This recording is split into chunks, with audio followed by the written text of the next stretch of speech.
നമസ്കാരം, ടീച്ചിങ് ആസ്പിരൻസിലേക്ക് ഏവർക്കും സ്വാഗതം. ഇന്റേണലൈസിംഗ് ഇൻ ലാംഗ്വേജ് ലേണിംഗ് എന്ന ടോപ്പിക്കാണ് ഇന്ന് നമ്മൾ കൈകാര്യം ചെയ്യുന്നത്. ഇംഗ്ലീഷ് ഭാഷാ പഠനവുമായി ബന്ധപ്പെട്ട് ചോദിക്കുന്ന ചില ചോദ്യങ്ങളാണ് അക്വിസിഷൻ ഒക്കെ. അപ്പോൾ അത് അല്ലാതെ ചോദിക്കാൻ ഇനി ഒരു സാധ്യത തോന്നിയ ഒന്നാണ് ഇന്റേണലൈസിംഗ് എന്നുള്ള വേർഡ് എന്ന് പറയുന്നത്. ഇന്റേണലൈസിംഗ് ലാംഗ്വേജ് എന്ന് പറയുന്നത്. ലാംഗ്വേജ് ലേണിംഗിന്റെ ഇന്റർണലൈസിങ് എന്താണ്, എങ്ങനെയാണ് നമ്മളത് ചെയ്യുന്നത്, എന്താണ് അക്വിസിഷനും ഇന്റർണലൈസിങ്ങും തമ്മിലുള്ള വ്യത്യാസം, ഇത്തരം കാര്യങ്ങളാണ് ഈ ഒരു ക്ലാസ്സിൽ നമ്മൾ ഡിസ്കസ് ചെയ്യുന്നത്. ക്ലാസ് കേൾക്കുന്നതിന് മുമ്പ് നിങ്ങളോടൊരു കാര്യം പറയട്ടെ. പാഠപുസ്തകങ്ങൾ കൃത്യമായി വായിച്ചു നോക്കുക. അതിനോടൊപ്പം തന്നെ ഹാൻഡ് ബുക്ക് നോക്കുക. ഹാൻഡ് ബുക്കിന്റെ ആമുഖ ഭാഗത്ത് പല വാക്കുകളിലൂടെ നമ്മൾ കടന്നു പോകും. നിലവില് ഏതൊക്കെ രീതിയിലാണ് ലാംഗ്വേജിനെ അപ്രോച്ച് ചെയ്യുന്നത് എന്നൊക്കെയുള്ള കാര്യങ്ങൾ വ്യക്തമായി ഹാൻഡ് ബുക്കിന്റെ ആമുഖ ഭാഗത്ത് പറയുന്നുണ്ട്, പ്രത്യേകിച്ച് 3ാം ക്ലാസ് മുതലുള്ളത്.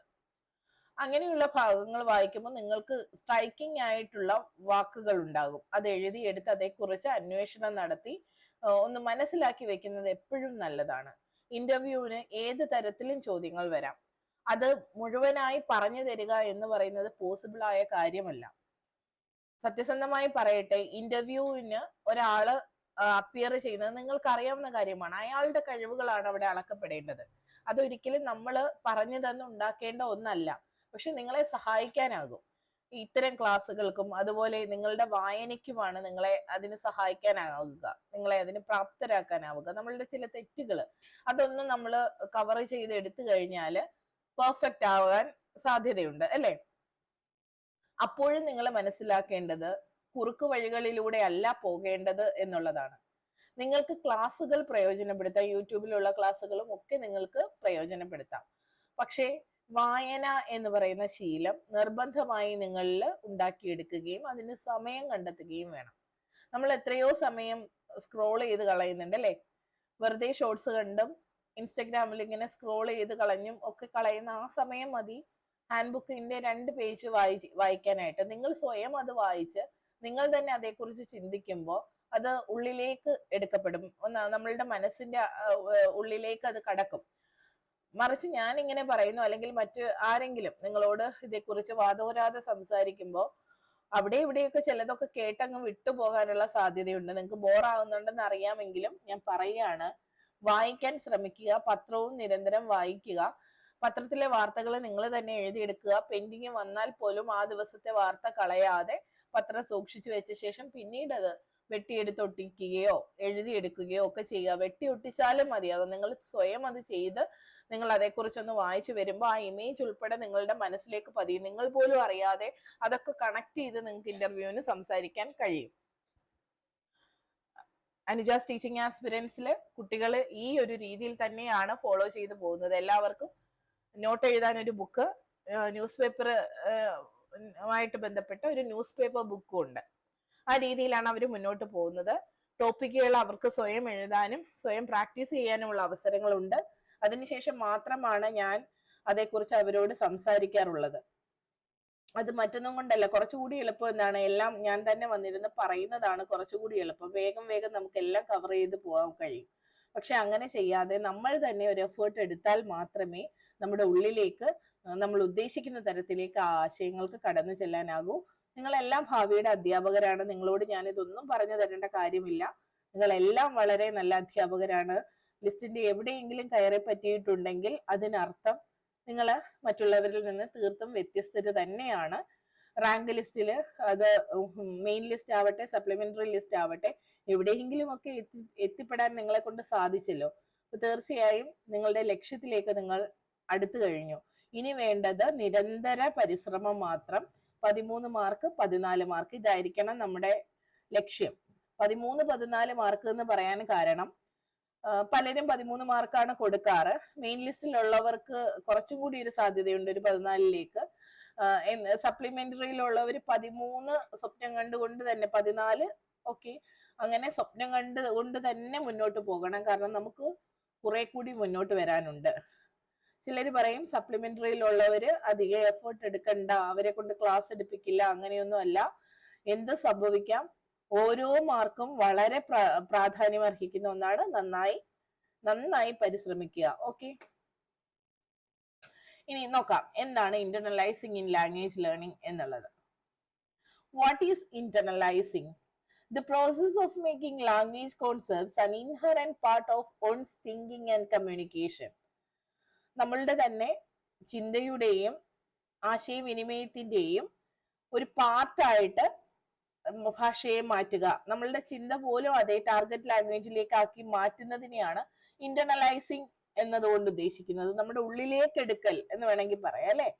നമ്മൾ ഏത് ഭാഷയാണോ സ്വായത്തമാക്കാൻ, സെക്കൻഡ് ലാംഗ്വേജ് ആയിട്ട് ഏത് ഭാഷയാണോ നമ്മൾ പഠിക്കാൻ ഉദ്ദേശിക്കുന്നത്, ആ ഭാഷയെ ഇന്റർണലൈസ് ചെയ്യുക എന്നത് കൊണ്ട് ഉദ്ദേശിക്കുന്നത് എന്താണ്? നമ്മളുടെ തന്നെ ചിന്തയുടെയും നമ്മളുടെ ആശയവിനിമയത്തിന്റെയും ഭാഗമാക്കി ആ ഭാഷയെ മാറ്റുക എന്നതാണ്. ഒരു ഭാഷ സ്വായത്തമാക്കണമെങ്കിൽ ആ ഭാഷയിൽ തന്നെ ചിന്തിക്കണം എന്നാണ് പറയുന്നത് അല്ലെ. അത് പറ്റാതെ നമ്മൾ ഈ തർജിമ ചെയ്യുമ്പോഴാണ് നമുക്ക് എന്ത് പറ്റുന്നത്? ഫ്ലുവൻസി കിട്ടാതെ പോകുന്നത്. Involves understanding, retaining and applying language naturally. Internalizing involves understanding അല്ലെ, മനസ്സിലാക്കൽ നടക്കുന്നുണ്ട്, റീറ്റെയിനിങ് നടക്കുന്നുണ്ട്, നമ്മൾ വീണ്ടും അതിനെ ഓർത്തെടുക്കൽ നടക്കുന്നുണ്ട്. അപ്ലൈയിങ് ലാംഗ്വേജ് നാച്ചുറലി, നമ്മൾ സ്വാഭാവികമായി ഭാഷയെ ഉപയോഗിക്കൽ, ഭാഷയുടെ ഉപയോഗപ്പെടുത്തൽ, സ്വാഭാവികമായ ഉപയോഗപ്പെടുത്തൽ നടക്കുന്നുണ്ട്. ഇത്രയൊക്കെ പ്രോസസ്സുകളാണ് ഇന്റർണലൈസിംഗിൽ നടക്കുന്നത്. Key steps in internalising a language. എന്തൊക്കെയാണ് പ്രധാന സ്റ്റെപ്പുകൾ എന്ന് നോക്കാം. ഒരു ലാംഗ്വേജ് നമുക്ക് ഇന്റർണലൈസ് ചെയ്യാൻ ഏതൊക്കെ സ്റ്റെപ്പുകളിലൂടെ പോകണം എന്ന് നോക്കാം. First one is exposure. Exposure വേണം അല്ലെ.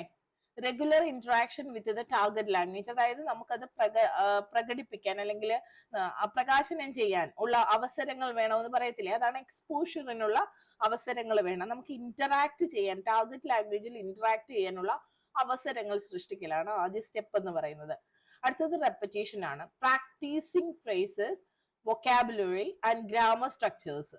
നമ്മൾ ഈ ഒരു സ്റ്റേജിൽ ഫ്രേസസും വൊക്കാബുലറിയും ഗ്രാമർ സ്ട്രക്ചറും ഒക്കെ ഇങ്ങനെ റിപ്പീറ്റ് ചെയ്ത് പ്രാക്ടീസ് ചെയ്യുന്നുണ്ട്.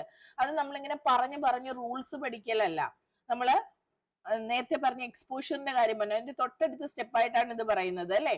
അതായത് നിരന്തരം ഇത് പ്രാക്ടീസ് ചെയ്യുന്നു, സിറ്റുവേഷൻസ് ക്രിയേറ്റ് ചെയ്തിട്ടാണ് നമ്മൾ അത് ചെയ്യുന്നത്. അണ്ടർസ്റ്റാൻഡിങ് കോണ്ടെക്സ്റ്റ്, നമ്മൾ കോണ്ടെക്സ്റ്റ് മനസ്സിലാക്കി ഭാഷ ഉപയോഗിക്കലാണ് അടുത്ത സ്റ്റെപ്പ് എന്ന് പറയുന്നത്. Learning words and phrases within meaningful situations, യഥാർത്ഥമായിട്ടുള്ള അർത്ഥപൂർണമായ സാഹചര്യങ്ങൾ ഒരുക്കിക്കൊണ്ട് ആ സാഹചര്യത്തിനനുസരിച്ച് അതിനുതകുന്ന തരത്തിലുള്ള വാക്കുകളും വാക്യങ്ങളും ഒക്കെ പഠിക്കുക. ഇപ്പൊ മലയാളത്തില് നമ്മൾ കുഞ്ഞുങ്ങള് പുത്തൻ വാക്കുകൾ പഠിക്കുന്നു അല്ലെ. പുതിയ വാക്ക് അവന് പറയുമ്പോൾ അതിനു മുമ്പ് അവർ ആ വാക്കിന് വേണ്ടി പലതും ഉപയോഗിച്ചിട്ടുണ്ടാവും. ഓരോ കുട്ടികൾ ഓരോ രീതിയിലാണ്. ഇപ്പം ആഹാരത്തിന് മാമ്, പാപ്പ് എന്നൊക്കെ പറയും അല്ലെ, പാപ്പം വേണം എന്നൊക്കെ പറയും. അപ്പം ചോറിനാണ് ഈ പാപ്പം എന്ന് നിരന്തരം ഉപയോഗിച്ചുകൊണ്ടിരിക്കുന്നതെങ്കിൽ വേറൊരാളോട് പറയുമ്പോൾ അയാൾക്ക് അത് മനസ്സിലായിക്കൊള്ളണമെന്നില്ല. അപ്പൊ എന്താന്ന് എടുത്തു ചോദിക്കും അല്ലെ.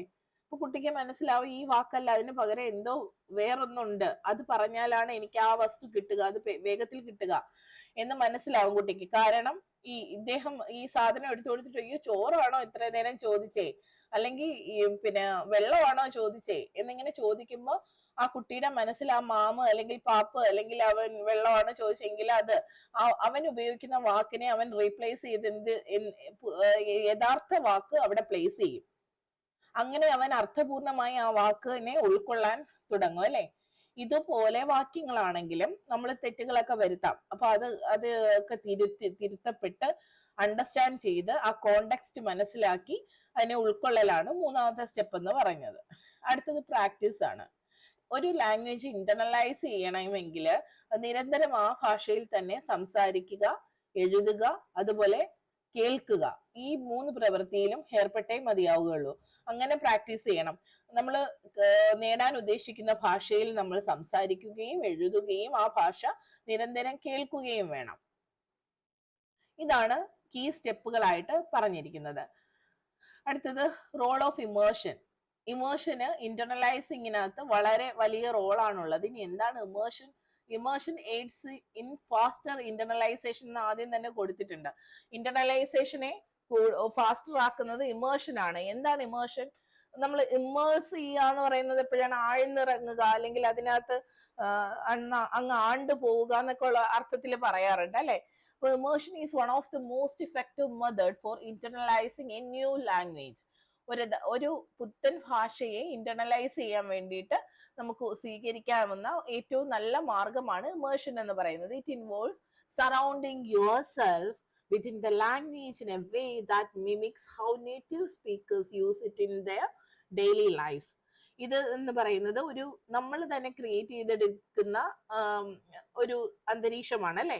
നമുക്ക് ആ ഭാഷ നേറ്റീവ് സ്പീക്കേഴ്സ് ഉപയോഗിക്കാൻ പറ്റുന്ന തരത്തിൽ ഉപയോഗിക്കാൻ കഴിയുന്ന ഒരു സറൗണ്ടിങ്ങിനെ ക്രിയേറ്റ് ചെയ്തെടുക്കുകയാണ്. ഒരു ചുറ്റുപാട് നമ്മൾ തന്നെ ക്രിയേറ്റ് ചെയ്തെടുത്ത് അവിടെ ആ ഭാഷ ഉപയോഗിക്കുകയാണ്. ആ ഭാഷയിൽ നമ്മളവിടെ മുഴുകുകയാണ്. അത് നമ്മുടെ ചുറ്റും നമ്മൾ ആ നേടിയെടുക്കാൻ ഉദ്ദേശിക്കുന്ന ഭാഷയാണ്. ആ ഭാഷയിൽ തന്നെ നമ്മൾ സംസാരിക്കുകയാണ്. അത് അങ്ങനെ ഒരു ഗ്യാങ്ങിനെ തന്നെ നമ്മൾ ക്രിയേറ്റ് ചെയ്തെടുക്കുകയാണ് അല്ലെ.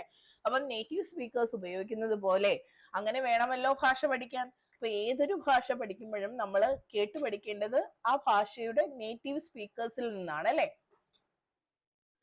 അപ്പൊ അതിനെ നമ്മൾ മിമിക് ചെയ്യാനാണ് ശ്രമിക്കുന്നത്, അതിനെ അനുകരിക്കാനാണ് ശ്രമിക്കുന്നത്. Engaging in conversation with native speakers. ഇത് ഇമേർഷൻ എങ്ങനെ സാധ്യമാക്കാം, അല്ലെങ്കിൽ ഇന്റർണലൈസേഷനെ കൂടുതൽ മെച്ചപ്പെടുത്താനായിട്ട് എന്ത് ചെയ്യാമെന്ന് വെച്ചാൽ കോൺവെർസേഷൻ വിത്ത് നേറ്റീവ് സ്പീക്കേഴ്സ്. അതിന്റെ സ്വാഭാവികമായിട്ട് ആ ഭാഷ സംസാരിക്കുന്ന ആളുകളുമായുള്ള സംഭാഷണം. Watching movies or reading in the target language. നമ്മൾ നേടിയെടുക്കാൻ ഉദ്ദേശിക്കുന്ന ലാംഗ്വേജിലുള്ള മൂവീസും ഒക്കെ കാണുക, പുസ്തകങ്ങൾ വായിക്കുക തുടങ്ങിയവയാണ്. അടുത്തത് ടെക്നിക്സ് ഫോർ ഇന്റർണലൈസേഷൻ. എന്തൊക്കെ ടെക്നിക്കുകളാണ് ഇന്റർണലൈസേഷന് വേണ്ടിയിട്ട് നമുക്ക് ഉപയോഗിക്കാനാവുക? ഒന്ന് ആക്റ്റീവ് ലിസണിങ് ആണ്. പോഡ്കാസ്റ്റും സോങ്സും ഓഡിയോ ബുക്സും ഒക്കെ നന്നായി കേൾക്കുക എന്നുള്ളതാണ് ഒരു മാർഗം. രണ്ടാമത്തേത് സ്പീക്കിംഗ് പ്രാക്ടീസ് ആണ്. Shadowing, language exchange or solo speaking experiences ഒക്കെയാണ് ഇവിടെ പറയുന്നത്. അനുകരിക്കലോ അല്ലെങ്കിൽ ഭാഷ കൈമാറ്റമോ അല്ലെങ്കിൽ നമ്മൾ വ്യക്തിഗതമായി സംസാരിക്കലോ ഒക്കെ നമ്മൾ കൂടുതലും അങ്ങനെയൊക്കെയാണ് പ്രാക്ടീസ് ചെയ്യുന്നത് അല്ലെ. വ്യക്തിഗതമായി സംസാരിച്ച് നോക്കും. കാരണം നമുക്കൊക്കെ ഉള്ള ഒരു വലിയ പ്രശ്നമുണ്ട് ഈഗോ. മറ്റുള്ളവരുടെ മുമ്പിൽ സംസാരിച്ചു കഴിഞ്ഞാൽ തെറ്റിയാൽ എന്ത് ചെയ്യുക, അയ്യോ നാണക്കേടല്ലേ തുടങ്ങിയ ചിന്തകള് നമ്മളെ ഇങ്ങനെ പിൻവലിയിപ്പിക്കും. അപ്പൊ അങ്ങനെയുള്ളവർക്ക് സ്വീകരിക്കാവുന്ന ഒരു മാർഗമാണ് ഈ സോളോ സ്പീക്കിംഗ് ഒക്കെ അല്ലെ. അടുത്തത് ജേർണലിംഗ് ആണ്. ഏറ്റവും ഇഫക്റ്റീവ് ആയിട്ടുള്ള ഒരു മെത്തേഡാണ് ജേർണലിംഗ് എന്ന് പറയുന്നത്. അപ്പൊ ഈ ജേർണലിംഗ് ഞാനിവിടെ എഴുതി വെച്ചിട്ടുണ്ട് ദാ എന്ന് കേട്ടോ. അതിന്റെ കാരണം പറയാം. ജേർണലിങ്ങിനകത്ത് ഇപ്പൊ നമ്മുടെ സ്കൂളുകളിൽ പല മാറ്റങ്ങളും കൊണ്ടുവന്നു അല്ലെ. പല മാറ്റങ്ങളും നമ്മുടെ സ്കൂളുകളിൽ കൊണ്ടുവന്നിട്ടുണ്ട്. അതിലൊന്നാണ് സംയുക്ത ഡയറി. സംയുക്ത ഡയറി ഞാൻ എല്ലാം കൂടി എഴുതുന്നില്ല, നിങ്ങൾക്ക് അറിയാം സംയുക്തമാണത്, സംയുക്ത ഡയറിയാണ്. അപ്പൊ ആരൊക്കെയാണ്? രക്ഷിതാവും കുട്ടിയും കൂടി ചേർന്നിട്ടാണ് സംയുക്ത ഡയറി എഴുതുന്നത്.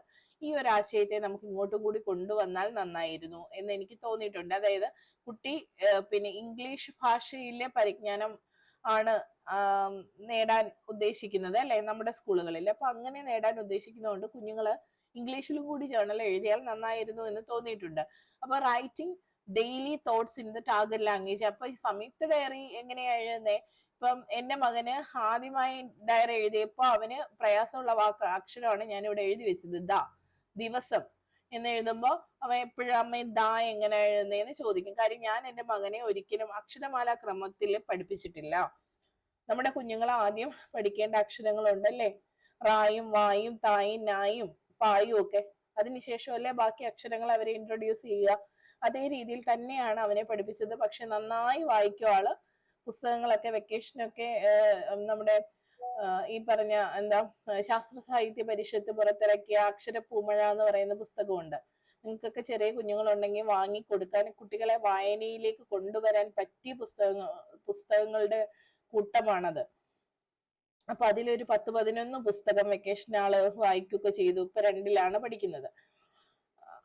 അതൊന്നും നമ്മള് ഇരുത്തി അവനെ അക്ഷരം പഠിപ്പിച്ചതല്ല. നമ്മുടെ പൊതുവിദ്യാലയത്തിൽ നിന്ന് നേടിയ അറിവ് പ്രയോഗിച്ച് പഠിച്ച കുട്ടിയാണത്.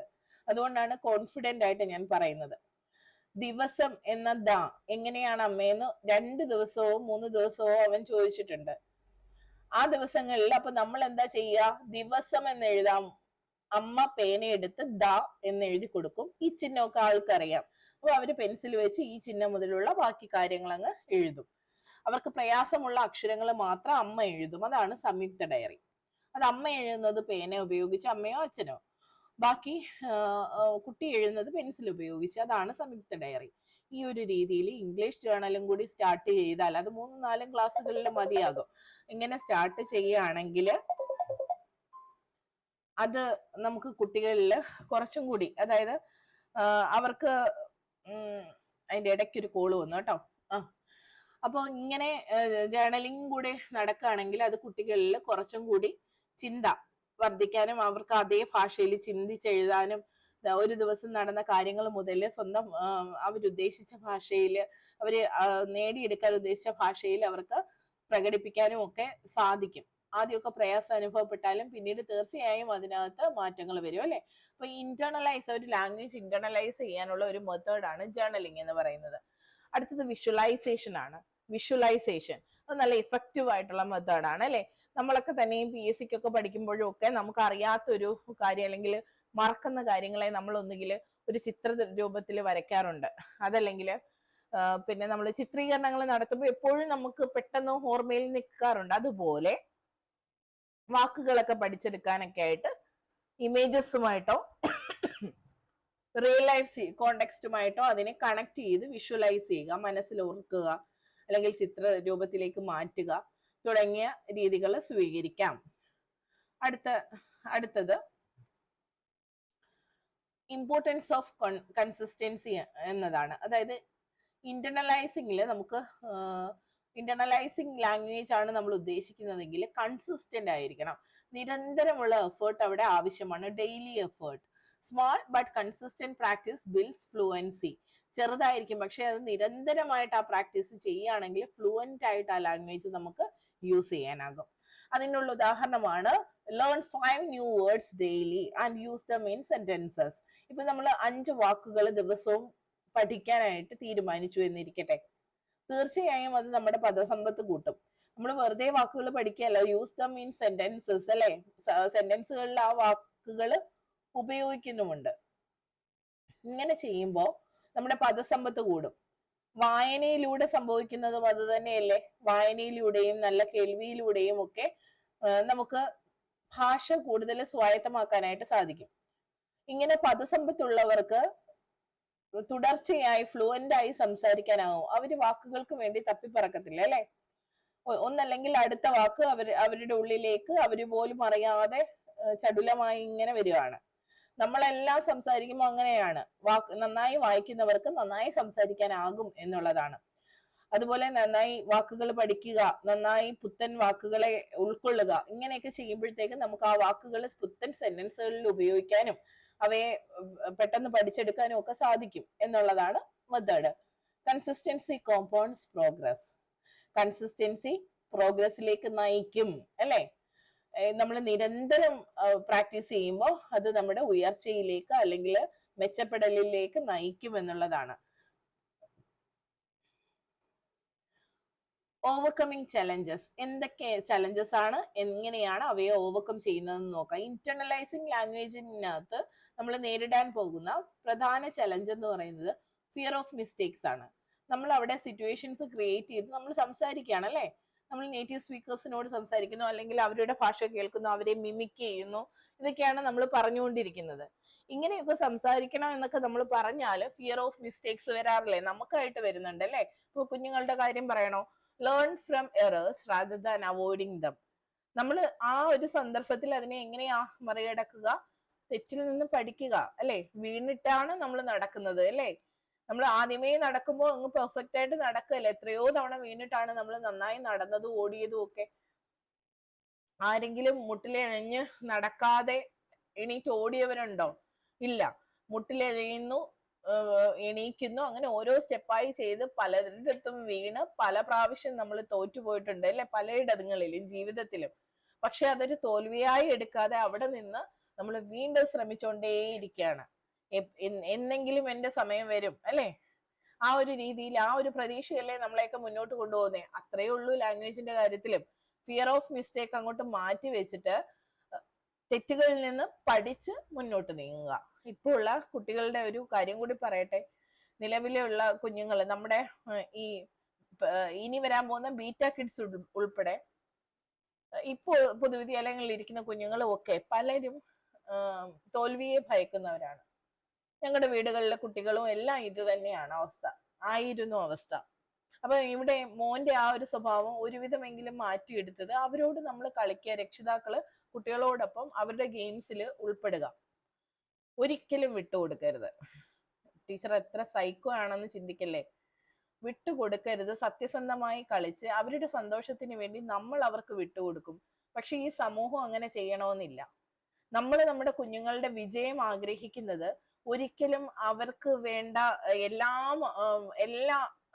ഹഡിൽസും നമ്മൾ ചാടിക്കടന്നല്ല, അവരെ അതിന് പ്രാപ്തരാക്കിക്കൊണ്ട് അവരുടെ കാലുകൾക്കും കൈകൾക്കും എല്ലാം ബലം കൊടുത്തുകൊണ്ട്, അല്ലെ, അവരെ സപ്പോർട്ട് ചെയ്തുകൊണ്ട് ആത്മവിശ്വാസം വളർത്തിക്കൊണ്ട് സ്വയം അവർ മറികടക്കട്ടെ അവരുടെ പ്രശ്നങ്ങളെ. അവിടെ നമ്മൾ ഒരിക്കലും അവർക്ക് ആ വഴിയൊന്ന് സ്മൂത്ത് ആക്കി കൊടുക്കാനും ഒന്നും ശ്രമിക്കണ്ട. അവർ ആ പ്രയാസങ്ങളെ നേരിട്ടോട്ടെ. നമ്മൾ അവരോടൊപ്പം കളിക്കുമ്പോൾ കളികളിൽ വിട്ടുകൊടുക്കാതിരിക്കുക.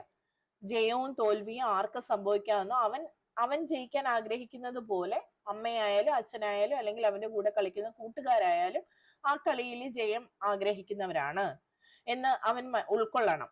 ആദ്യമൊക്കെ വളരെ പ്രയാസമായിരുന്നു, കരഞ്ഞിട്ടൊക്കെ ഉണ്ട് ഇവിടെ ഈ ആള്. പിന്നീട് ഞങ്ങള് രണ്ടുപേരും അത് വിട്ടുകൊടുക്കാതെ ആണ് അവനോട് പെരുമാറുക. അപ്പം ഒരു ഗെയിം കളിക്കാന്ന് പറയുകയാണെങ്കിൽ അപ്പോഴും തന്നെ ഞങ്ങൾ പറയും കളിക്കാം, പക്ഷേ നേരായ രീതിയിലായിരിക്കും. ആരാ ജയിക്കുന്നത് അവിടെ പ്രശ്നം ഉണ്ടാക്കത്തില്ലെങ്കിൽ കൂടെ കളിക്കാം എന്ന് പറയും. അതിനുശേഷം പിന്നീട് ഈ ഒരു ഗെയിമിൽ അമ്മ ജയിച്ചോ, അടുത്തതിൽ ഞാൻ ജയിച്ചോളാം എന്നൊരു വാശി വരും.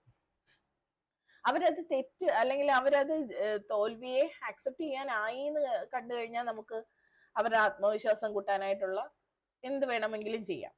പക്ഷേ നമ്മുടെ കുഞ്ഞുങ്ങളെ ഈ ജയവും തോൽവിയും അഭിമുഖീകരിക്കാൻ പ്രാപ്തരാക്കി തന്നെ വളർത്തുക. രക്ഷിതാക്കളും അതുപോലെ അധ്യാപകരും അതിനു വേണ്ടിയിട്ടുള്ള അവസരങ്ങളാണ് കുഞ്ഞുങ്ങൾക്ക് കൊടുക്കേണ്ടത്. തോൽവി ഒരു നിസ്സാര കാര്യമല്ല. തോൽവിയാണ് നമുക്ക് എല്ലാത്തിനുമുള്ള ശക്തി തരുന്നത്. നമ്മൾ തോറ്റു കഴിഞ്ഞാലാണ് നമുക്ക് ജയിക്കാനുള്ള ഊർജം കിട്ടുക, അല്ലെ? എന്ന് കരുതി തോക്കാൻ പഠിക്കണമെന്നല്ല, ജയിക്കാൻ തന്നെയാണ് പഠിക്കേണ്ടത്. പക്ഷെ ആ ജയത്തിലേക്ക് നമ്മളെക്കാൾ മിടുക്കരായവരുണ്ടെങ്കിൽ അത് നമ്മൾ അക്സെപ്റ്റ് ചെയ്യുക. നമ്മളെക്കാൾ വിജയിക്കാൻ അർഹതയുള്ളവരാണ് ഉള്ളതെങ്കിൽ അവരത് നേടിക്കോട്ടെ. പ്രത്യേകിച്ച് സപ്ലിമെന്ററിയിലുള്ളവരോടും കൂടി പറയുകയാണ്, നിങ്ങൾക്ക് അല്ലെങ്കിൽ പറ്റിയ തെറ്റുകൾ നമുക്കറിയാം, നമുക്ക് എവിടെയാണ് പിഴവ് പറ്റിയതെന്നത്. അടുത്ത പ്രാവശ്യം ഓരോ പ്രാവശ്യവും അടുത്ത പ്രാവശ്യം ഒന്ന് പറയാൻ ഇടവരാതിരിക്കട്ടെ, പരിശ്രമിച്ചുകൊണ്ടിരിക്കുക, അത്രയേ ഉള്ളൂ. ഇനി പ്ലേറ്റോ എഫക്റ്റ്. എന്താണ് Plato effect? Use advanced materials and seek challenges. അതായത് നമ്മളിങ്ങനെ നന്നായി പഠിച്ചുകൊണ്ട് വരികയാണ്, ഇന്റർണലൈസിങ് നടന്നുകൊണ്ടിരിക്കുക. നമ്മൾ ഓരോ ദിവസവും ഓരോ സിറ്റുവേഷൻസ് ഉണ്ടാക്കുന്നുണ്ട്. ആ സിറ്റുവേഷൻസിൽ കുട്ടികൾക്ക് സംസാരിക്കാനുള്ള അവസരമൊക്കെ കൊടുക്കുന്നുണ്ട്. നമ്മൾ ദിവസവും സ്വീകരിക്കുന്ന ടെക്നിക്ക് ഒന്ന് തന്നെയാണെങ്കിൽ, ഒരേ പ്രശ്നങ്ങളൊക്കെ തന്നെയാണ് കുട്ടികൾ ഫേസ് ചെയ്യുന്നതെങ്കിൽ അവർക്ക് പിന്നെ ഒരു എന്തൂസിയാസം ഒന്നും ഉണ്ടാവില്ല, അല്ലെ? അടുത്ത ലെവൽ എന്താണെന്ന് അറിയാനോ ഒന്നുമുള്ള യാതൊരു താല്പര്യവും ഉണ്ടാവില്ല. അപ്പൊ ഒരു പ്ലേറ്റോ എഫക്റ്റ് ഉണ്ടാക്കാതിരിക്കുക. അഡ്വാൻസ്ഡ് ആയിട്ടുള്ള മെറ്റീരിയൽ ഒക്കെ ഉപയോഗിക്കുക, അഡ്വാൻസ്ഡ് സിറ്റുവേഷൻസ് കൊടുക്കുക, ലെവല് കൂട്ടുക. നമ്മൾ പണ്ട് 90 കിഡ്സിനോടാന്നേ ആദ്യം നമ്മൾ ഗെയിംസ് കളിച്ചു തുടങ്ങിയത് ഏതാ? ഇപ്പൊ തന്നെ മൈൻഡിൽ ആ നോക്കിയ ഫോണൊക്കെ വന്നു കഴിഞ്ഞോ? അതായത് ഈ പാമ്പ് ഇങ്ങനെ വന്നിട്ട് ഇങ്ങനെ ഇര വിഴുങ്ങുമ്പോ അതിനനുസരിച്ച് വലുതായിക്കൊണ്ടിരിക്കുന്ന ഒരു ഗെയിം, അല്ലേ? അതൊക്കെയായിരുന്നു നമ്മുടെയൊക്കെ ആദ്യത്തെ ഗെയിം എന്ന് പറയുന്നത്. അപ്പൊ അത് അടുത്ത ലെവലിലോട്ട് വരുമ്പോഴാണ് റിസ്ക് കൂടുന്നത്, അല്ലെ? ആ കുഞ്ഞിപ്പുഴുവിന്റെ അത്രയുള്ള ഇതായിരുന്നപ്പോ കുഴപ്പമില്ലായിരുന്നു. പിന്നെ അടുത്ത ലെവലിലേക്ക് വരുമ്പോഴാണ് റിസ്ക് കൂടുന്നതും ഗെയിമിൽ തോക്കുന്നതും. അപ്പൊ അതുപോലെ നിങ്ങൾക്ക് പുത്തൻ ആളുകൾക്ക് വേണ്ടിയിട്ട്, ന്യൂജൻസിന് വേണ്ടിയിട്ട് ഇപ്പൊ പബ്ജി പോലുള്ള ഗെയിമുകൾ അല്ലെങ്കിൽ ഫ്രീ ഫയർ, എനിക്ക് അതിന്റെ കൂടുതൽ ഡീറ്റെയിൽസ് അറിയാത്തോണ്ടാട്ടോ. അപ്പൊ അങ്ങനെയുള്ള ഗെയിംസ് ഒക്കെ വരുമ്പോഴും അങ്ങനെ തന്നെയല്ലേ, ലെവല് കൂടുന്നതിനനുസരിച്ച് ചാവാനുള്ള സാധ്യതയും കൂടി വരും, റിസ്ക് കൂടും, അല്ലേ ആ ഗെയിമുകളിൽ. അതുപോലെ ആ റിസ്ക് ആണ് അവരുടെ ഒരു ഊർജം എന്ന് പറയുന്നത്, അല്ലേ? അങ്ങനെയുള്ള എഫക്റ്റുകൾ ഉണ്ടാക്കുന്ന തരത്തിലായിരിക്കണം എന്താണ് നമ്മൾ പഠന സജ്ജീകരണങ്ങൾ നടത്തേണ്ടത്. ലാക്ക് ഓഫ് മോട്ടിവേഷൻ ആണ് അടുത്ത പ്രശ്നം. Set realistic goals and reward progress. അപ്പൊ അതിനുള്ള മാർഗം എന്ന് പറയുന്നത് റിയലിസ്റ്റിക് ഗോള് ഉണ്ടാക്കിയെടുക്കുക. കുട്ടികൾക്ക് റിയലിസ്റ്റിക് ആയിട്ടുള്ള ഒരു ഗോള് കുട്ടിക്ക് ഉണ്ടാകണം, ഒരു ലക്ഷ്യം ഉണ്ടാകണം. എനിക്ക് വേണ്ടത് ഫ്ലുവൻസിയാണ്, ഞാനത് നേടിയെടുക്കും, അത് ഞാൻ ഫ്ലുവൻ്റ് ആയിട്ട് സംസാരിക്കും, ഇന്ന ആളെ പോലെ സംസാരിക്കുമെന്നോ എന്തൊക്കെ വേണമെങ്കിലും ആകാം. അങ്ങനെ ആ ഒരു ലെവലിലേക്ക് റീച്ച് ചെയ്യുമ്പോൾ അവർക്ക് വേണ്ട മോട്ടിവേഷൻ അല്ലെങ്കിൽ ഒരു ചെറിയ റിവാർഡോ അല്ലെങ്കിൽ അംഗീകാരമോ എന്ത് വേണമെങ്കിലും ആകാം. ഇതൊക്കെ ചെയ്യുന്നത് ഈ ഇത്തരം ചലഞ്ചസിനെ നമുക്ക് മറികടക്കാൻ സഹായിക്കും. ഇനി ബെനഫിറ്റ് ഓഫ് ഇന്റർണലൈസിങ് എ ലാംഗ്വേജ് എന്താണെന്ന് നോക്കാം. Enhances cognitive skills and memory. ഇത് നമ്മളുടെ കൊഗ്നിറ്റീവ് ആയിട്ടുള്ള സ്കില്ലുകളെ, വൈജ്ഞാനികപരമായിട്ടുള്ള കഴിവുകളെയും ഓർമ്മയെയും വികസിപ്പിക്കുന്ന ഒരു മെത്തേഡാണിത്. മറ്റേ നമ്മളിരുന്ന് കാണാതെ പഠിക്കുകയാണ് അല്ലേ, നമ്മളിരുന്ന് എത്ര സെന്റൻസുകളായി, എത്ര വരികളായി, എത്ര പാരഗ്രാഫ്സ് ആയിരുന്നു ഇങ്ങനെ കാണാതെ പഠിച്ച് പരീക്ഷയ്ക്കൊക്കെ എഴുതിയത് ഒന്ന് ഓർക്കുമ്പോ തന്നെ അയ്യോ അല്ലേ. എത്രയോ സമയം ഒരേ സെന്റൻസ് തന്നെ ഇങ്ങനെ പറഞ്ഞ് അവസാനം നാട്ടിലൂടെ വഴി കൂടെ പോകുന്നവര് അത് തിരിച്ചു പറയുന്ന അവസ്ഥയിലേക്ക് വരും. അത് അർത്ഥം മനസ്സിലാക്കിയോ വാക്ക് മനസ്സിലാക്കിയോ ഒന്നുമില്ല, ഇങ്ങനെ അങ്ങ് ഉരുവിട്ട് പഠിക്കുക. പക്ഷെ ഇന്റേണലൈസിങ് ആണ് നടക്കുന്നതെങ്കിൽ വാക്കർത്ഥം അറിയാം, പിന്നെ സെന്റൻസിന്റെ അർത്ഥം അറിയാം, അത് ഏത് സിറ്റുവേഷനിൽ ഉപയോഗിക്കണമെന്ന് അറിയാം. കാരണം നമ്മൾ ഉപയോഗിച്ചാ പഠിച്ചത്. എങ്ങനെയാണ് കൃത്യമായ പ്രൊനൗൺസിയേഷൻ എന്ന് അറിയാം, കാരണം നമ്മൾ നേറ്റീവ് സ്പീക്കേഴ്സിനെ കേട്ടു, പോഡ്കാസ്റ്റ് ഒക്കെ കേട്ടു, അവർ പറയുന്നതിനെ മിമിക് ചെയ്തൊക്കെയാണ് നമ്മൾ പഠിച്ചത്. അപ്പൊ ഇതിന്റെ ലെവൽ ഇച്ചിരി കൂടെ കൂടിയ ഇനമാണ് അല്ലെ. കോഗ്നിറ്റീവ് സ്കിൽസ്, നമ്മുടെ വൈജ്ഞാനിക പരമായ ശേഷിയും ഓർമ്മയും ഒക്കെ ഇവിടെ വികസിക്കും. Builds confidence in real life communication. ഇങ്ങനെയൊക്കെ ഉള്ളവര്, അതായത് ഇപ്പൊ ഞാൻ പറയാം, ഇവിടെ ഞങ്ങളുടെ ടീച്ചിങ് ആസ്പിരൻസിലെ കുട്ടികൾ, നിങ്ങളൊന്ന് കേട്ടൊന്ന് കുളിരി കോരട്ടെന്ന് വിചാരിച്ച് പറയാണേ, അല്ലെങ്കിൽ വേറെ ഏത് പ്ലാറ്റ്ഫോമിലെ ആളുകളായാലും, അല്ലെങ്കിൽ ഇപ്പൊ ഇത് കേട്ടോണ്ടിരിക്കുന്ന നിങ്ങളാണെങ്കിലും, നമ്മുടെ പല ക്ലാസ്സുകളും കാണുമ്പോൾ ചിലപ്പോൾ ഒരു കോൺഫിഡൻസ് വരത്തില്ലയോ. എനിക്ക് ഏറ്റവും കൂടുതൽ റിവ്യൂ കിട്ടിയത് പാഠപുസ്തകത്തിന്റെ ക്ലാസ്. അപ്പൊ നിങ്ങൾ മനസ്സിൽ വിചാരിക്കുക, ഞാൻ ഇന്ന ക്ലാസ് ഒക്കെ കണ്ടിട്ടാണ് അങ്ങോട്ട് പോകുന്നത്, അപ്പൊ അതുകൊണ്ട് എനിക്ക് കിട്ടുന്ന ക്വസ്റ്റ്യൻ എല്ലാം എനിക്ക് സൂപ്പർ ആയിട്ട് പറയാൻ പറ്റും എന്നുള്ളൊരു കോൺഫിഡൻസ് നിങ്ങളിലുണ്ട്. കാരണം നിങ്ങൾ അതിന് പ്രിപ്പയർഡ് ആയിട്ടുണ്ട്, നിങ്ങൾ ആ കേട്ട കാര്യങ്ങളെ നിങ്ങൾ പ്രയോഗിച്ച് പഠിച്ചിട്ടുണ്ട്, നിങ്ങൾ പറഞ്ഞു നോക്കിയിട്ടുണ്ട്. ഇവിടെ നമ്മുടെ ഗ്രൂപ്പിന്റെ അവസ്ഥ പറയാം. ടോപ്പിക് അവർക്ക് കൊടുക്കുന്നു, അവരതേക്കുറിച്ച് സംസാരിക്കുന്നു. അവർ സംസാരിക്കുമ്പോൾ ഞാൻ തടസ്സപ്പെടുത്താറില്ല. അവർ തെറ്റൊക്കെ പറയുമായിരിക്കും, പക്ഷെ തടസ്സപ്പെടുത്തില്ല. അതിനുശേഷം പറഞ്ഞു കൊടുക്കും, ഇന്നത് അവോയ്ഡ് ചെയ്യുക, ഇന്ന രീതിയിൽ സംസാരിക്കുക തുടങ്ങിയ നിർദ്ദേശങ്ങളാണ് അവർക്ക് അവിടെ കിട്ടുക. ആദ്യം അവരെ കയറി അതിന്റെ ഇടയ്ക്ക് തടസ്സപ്പെടുത്തിയാൽ ഉണ്ടാവുന്ന അവസ്ഥ, അവരുടെ ആത്മവിശ്വാസം ചോർന്നു പോകും. കേട്ട ശേഷം നന്നായിരുന്നു, ഇങ്ങനെയും കൂടി ആക്കിയാൽ കൊള്ളാമായിരുന്നു എന്നാണ് പറയുന്നതെങ്കിൽ കോൺഫിഡൻസ് വരും. നമ്മുടെ വീട്ടിലൊക്കെ നമ്മുടെ അച്ഛന്മാര് നമ്മളെ നോക്കിയതൊന്ന് ഓർത്താൽ മതി. ഞാനൊക്കെ എന്ത് തെറ്റ് ചെയ്താലും എൻ്റെ അച്ഛൻ അത് ആദ്യം പിന്നെ പറയുന്ന പോട്ടെ സാരമില്ലെന്നാ, അത് കഴിഞ്ഞിട്ടായിരിക്കും തിരുത്തുന്നത്. അത് കഴിഞ്ഞിട്ട് പറയാം, അങ്ങനെ അല്ലായിരുന്നു കേട്ടോ മോൾ, ഇങ്ങനെ പറഞ്ഞാൽ മതിയായിരുന്നു, അല്ലെങ്കിൽ ഇങ്ങനെ ചെയ്താൽ മതിയായിരുന്നു. ആദ്യം തള്ളി പറയില്ല, കാര്യം നമ്മുടെ അവസ്ഥ നന്നായിട്ട് അറിയാം. അതുകൊണ്ട് ആദ്യം ഒന്ന് ചേർത്ത് നിർത്തിയിട്ട് പിന്നെ പറഞ്ഞു തരും. ഒരു ഭക്ഷണം നമ്മൾ ഉണ്ടാക്കി കൊടുക്കുമ്പോൾ അതിനകത്ത് ഉപ്പ് കൂടിയാലും എരി കൂടിയാലും എന്തായി ഉണ്ടാക്കി വെച്ചേക്കുന്നതെന്ന് അവർ ചോദിക്കില്ല. മറിച്ച് കഴിച്ചൊക്കെ കഴിഞ്ഞിട്ട് കുറച്ച് കഴിഞ്ഞിട്ട് ഇച്ചിരി ഉപ്പ് കൂടുതൽ ഉണ്ടായിരുന്നു കേട്ടോ, കുറച്ച് എരി കൂടിപ്പോയി എന്ന് പറയുമ്പോൾ നമുക്ക് അവിടെ ഇനി ഉണ്ടാക്കാനുള്ള കോൺഫിഡൻസ് വരും. അടുത്ത പ്രാവശ്യം നമ്മൾ അത് ആ പാചകം ചെയ്യുമ്പോൾ അത് ഇച്ചിരി കുറയ്ക്കണം എന്ന ഒരു കോൺഫിഡൻസ് വരും. തെറ്റിലാണ് ചേർത്ത് നിർത്തുന്നതെങ്കിൽ ഇനി അത് ചെയ്യാൻ പാടില്ല എന്ന ഓർമ്മപ്പെടുത്തൽ വരും. അപ്പോഴും നമ്മളുടെ ആത്മവിശ്വാസം പോകുന്നില്ല. അപ്പൊ അങ്ങനെ ഇവിടെ ഇന്റേണലൈസിങ് ലാംഗ്വേജിന്റെ കാര്യം പറയുമ്പോൾ നമ്മൾ റിയൽ ലൈഫ് സിറ്റുവേഷനിൽ നമ്മൾ കമ്മ്യൂണിക്കേഷനിലൂടെ പറഞ്ഞും നമ്മുടെ കൂട്ടുകാരോട് സംവദിച്ച് നേറ്റീവ് സ്പീക്കേഴ്സിന്റെ ക്ലാസ്സുകൾ കേട്ട് അവരോട് എന്താണ് സ്വതന്ത്ര സംഭാഷണത്തിൽ ഏർപ്പെട്ട് നമ്മൾ പഠിച്ചതാണ്. അപ്പൊ നമുക്ക് കുറച്ചും കൂടി ഒരു കോൺഫിഡൻസ് അല്ലെ. Facilitates cultural understanding and connection. ഒരു ലാംഗ്വേജ് പഠിക്കണമെങ്കിൽ മസ്റ്റ് ആയിട്ടും അവരുടെ കൾച്ചർ മനസ്സിലാവണം. ആ കൾച്ചറും ഭാഷയും തമ്മിൽ നല്ല ബന്ധമുണ്ട്, അഭേദ്യമായ ബന്ധമുണ്ട് അല്ലെ. അവരുടെ രീതികൾക്ക് മാറ്റമുണ്ട്, അവർ ആ ലാംഗ്വേജിനെ കാണുന്ന രീതി, അവരുടെ സംസാര രീതി. ഇപ്പൊ നമ്മുടെ കേരളത്തിൽ തന്നെ ചില ജില്ലക്കാരോട് പറയും, ആ ജില്ലക്കാരാണെങ്കിൽ വളരെ സ്നേഹമുള്ളവരെ, ജില്ല പറയുന്നില്ല കേട്ടോ, അപ്പം ഇന്ന ജില്ലയാണെങ്കിൽ നല്ല സ്നേഹമുള്ളവരാ, വേറൊരു ജില്ലയാണെങ്കിൽ പറയോ അവര് വളരെ ദേഷ്യക്കാരാ. ഇത് ഞാൻ പറയുമ്പോൾ നിങ്ങളുടെ മനസ്സിൽ ഏതെങ്കിലുമൊക്കെ ജില്ല വന്നിട്ടുണ്ടെങ്കിൽ അത് നിങ്ങളുടെ കുഴപ്പമാണ്, എന്റെ കുഴപ്പമല്ല കേട്ടോ.